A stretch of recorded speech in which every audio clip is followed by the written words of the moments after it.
আসসালামু আলাইকুম, সবাই কেমন আছেন? আমরা আল্লাহর রহমতে অনেক ভালো আছি। চলে আসলাম নতুন একটি ভিডিও নিয়ে। আজকে আমার ভাইগুলো এসেছে, আশিক আরিফ এসেছে, তো আজকে ওদেরকে নিয়ে ইফতার করছি। তো ইফতার থেকে আমি ব্লগটা শুরু করছি।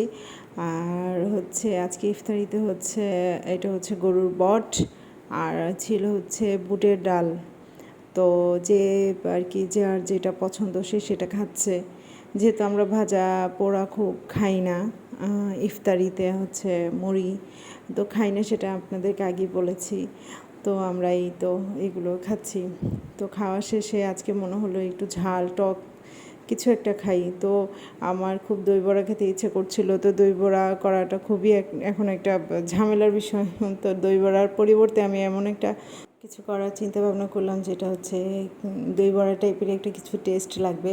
তো এখানে আমি আলুর চপ ভেজে নিয়েছি। তো এইগুলোকেই আমি এখন দই বড়ার মতো করে খাবো। মানে টক দইটাকে গুলিয়ে নিয়েছি এবং এটার মধ্যে একটু হালকা একটু ধনিয়া আর একটু জিরা ফাঁকি দিয়ে একটু বিট লবণ, তারপর চিনি, এগুলো দিয়ে ফেটে নিয়েছি টক দইটাকে, এবং এটার মধ্যে ঢেলে দিয়েছি যাতে সম্পূর্ণটাই আলুর চপের মধ্যে ঢুকে যায়।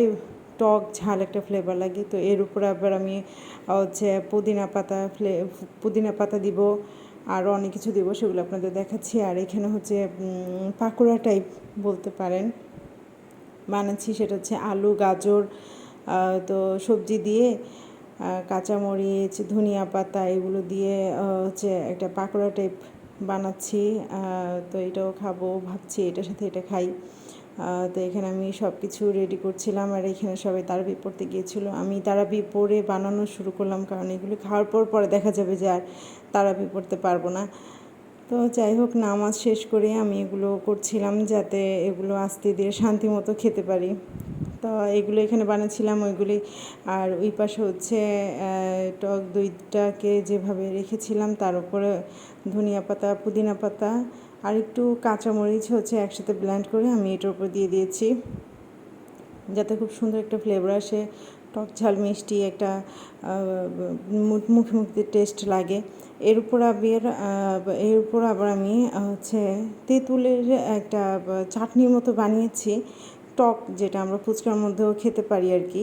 ওই টাইপের কিছু একটা বানিয়েছি, এটার উপরে দিয়ে দেবো আর কি। তো সব কিছুই মানে মুখের যা মন চায় একদম যেভাবে খুশি সেভাবে খাওয়া যায় এমনভাবে বানানোর চেষ্টা করছিলাম। তো যাই হোক, এখানে আমি চিন্তা করেছিলাম যে আমিও খাই, সাথে সবাইও খাক। তো এখানে আমি আমার ননদকে ফোন দিয়ে বলেছি যে আজকে যেন চলে আসে, আমরা একসাথে খাবো এগুলো। আমার ননদ এগুলো খেতে পছন্দ করে। আর এখানে আমি টকপুরি টাইপের, যেটাকে ভেলপুরি বলে, আমি এটাকে আসলে টকপুরি বলি। তো এইটাও বানিয়ে রেখেছিলাম যে এটাও আমরা খাবো। তো আমি প্রায় নিচ থেকে কিনে এনে ফাইম আমাকে খাওয়ায়, আমার খেতে ইচ্ছা করে।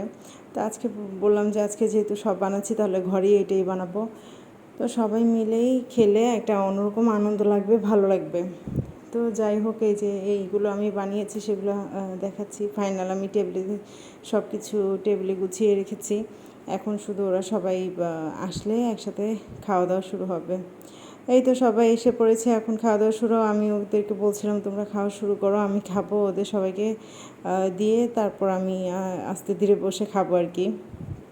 এখানে অবশ্য আমি বানাচ্ছিলাম আর খাচ্ছিলাম। তো এইখানে ডাবলি ছিল, ডাবলিটাকে একদম মশলা টশলা দিয়ে এখানে রেখেছি, আর ওইটা ভেলপুরি টাইপের এখানে বানিয়ে রেখেছি।